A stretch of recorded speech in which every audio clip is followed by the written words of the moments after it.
Today we're going to talk very briefly about some plant identification and some plants that are confused quite often. People will refer to a plant as a holly if it's got spiny evergreen leaves. And so we have here an actual holly. So you can see it's got these really shiny and thick evergreen leaves with spikes on them. And then if it's a female plant, it'll get berries on it. But if it's not, it won't have berries. But they get white flowers in the spring. And one of the important characteristics about a holly is that it has leaves that are called alternate. So that means that there's one leaf, and then up on the other side of the stem, a little ways up, there's another leaf. So the leaves aren't across from each other, they're alternating up the stem.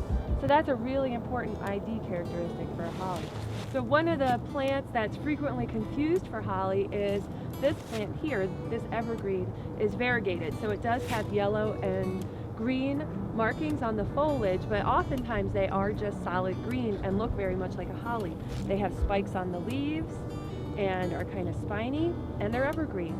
But if we look closely on this December day, you'll notice that there's little white flowers on this shrub.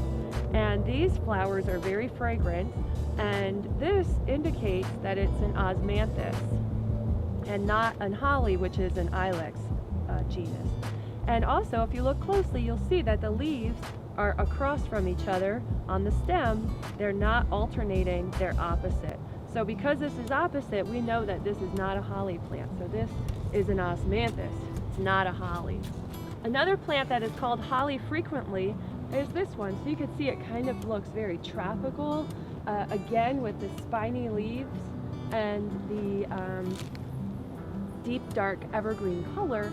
It looks like a holly, but with this one, you can see that the leaves are opposite here.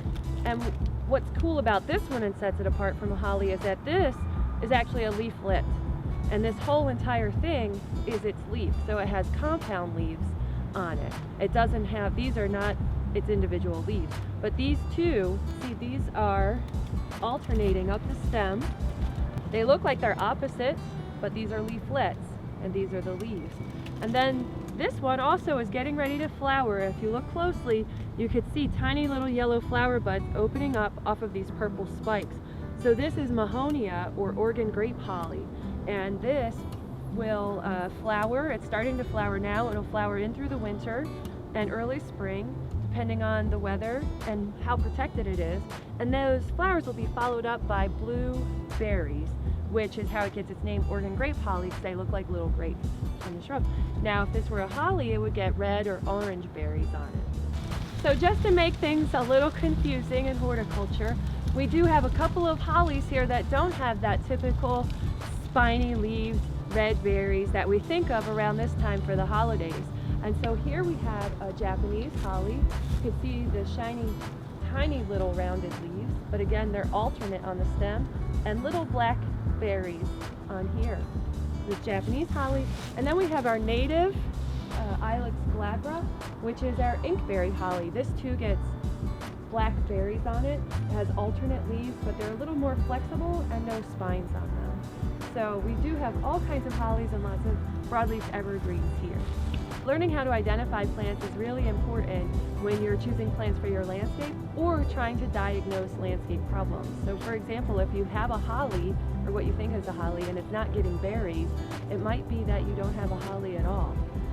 Or if you're trying to design a landscape with lots of seasonal interest, it might be interesting to include something like Osmanthus in your landscape so you get those fall and winter blooming fragrant flowers at a different time of the year when a lot of other things are flowering.